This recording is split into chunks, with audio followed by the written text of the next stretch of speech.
बोलिए सदगुरुदेव भगवान की जय। मन माया मरती नहीं, नहीं बसाना नास। ये शरीर मरी मरी गया, कर माया मन नास। ये शरीर मरी मरी गया, कर माया मन नाश।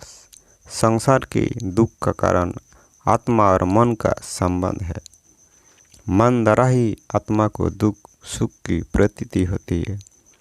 दुख और सुख ये दोनों प्रकृति जगत में मन के धर्म है। सारा संसार मन के आधार पर विषय प्रपंच और उसके प्रवाह में बह रहा है। इंद्रियों में विषय भोग की आसक्ति और प्रबलता मन के द्वारा होती है। जब आत्मा का मन से संबंध छूट जाता है तब संसार चक्र भी जीव से छूट जाता है। मन के द्वंद्व अशांति और बेमोह में सारे प्राणी पड़े हुए हैं।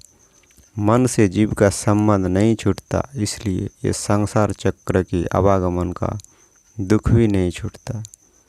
मन के प्रबल बंधन से जीव दुखी हो त्रिताप के महान कष्ट को पा रहा है।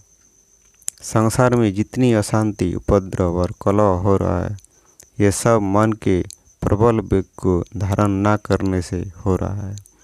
जब मन को जोगी जीत लेता है तब सारे कष्ट दुख और विपदाएं नष्ट हो जाती है। मन का संकल्प एक रूप से जीवन को स्थिर नहीं रखता। मन की तरंग को रोकना समुद्र की चपल तरंग को रोकने से भी अधिक दुस्तर है। मन के चक्र में पड़कर बड़े बड़े त्यागी विद्वान या प्राकृतिक योगी भी संसार के विषय प्रपंच से नहीं बच सके। मन का स्वामी आत्मा मन द्वारा ही संसार के समस्त विषयों को भोग और उसके रक्षा में सदैव तत्पर है। उसे अपने सुख की परवाह नहीं है, बल्कि मन के विविध विषय प्रवाह में उसी को संतुष्ट और सुखी करने में लगी है। जब तक आत्मा मन के सुख को छोड़कर अपने सुख की प्राप्ति के लिए प्रयत्न ना करेगी, तब तक आत्मा को सच्चे सुख और शांति की प्राप्ति नहीं हो सकती। योग की कला द्वारा जब आत्मा चेतन प्रवाह को प्राप्त करती है तब मन का स्वभाव छूट जाता है और वो शांत होकर आत्मा के अनुकूल हो कार्य करने लगता है। आगे उत्तरोत्तर भूमि प्राप्त होने पर जीव से मन का संबंध छूट जाता है और आत्मा मनस्वी होकर परमानंद नित्य सुख को प्राप्त करती है। इस पद में बतलाया गया है कि मन रूपी माया तो मरती नहीं, इसलिए संसार भोग की वासना को चित्त से नाश नहीं होता। मन के मरने पर ही संसार की वासना छूट सकती है। जब तक मन है तब तक संसार भवबंधन आवागमन दुख की प्राप्ति होती रहेगी।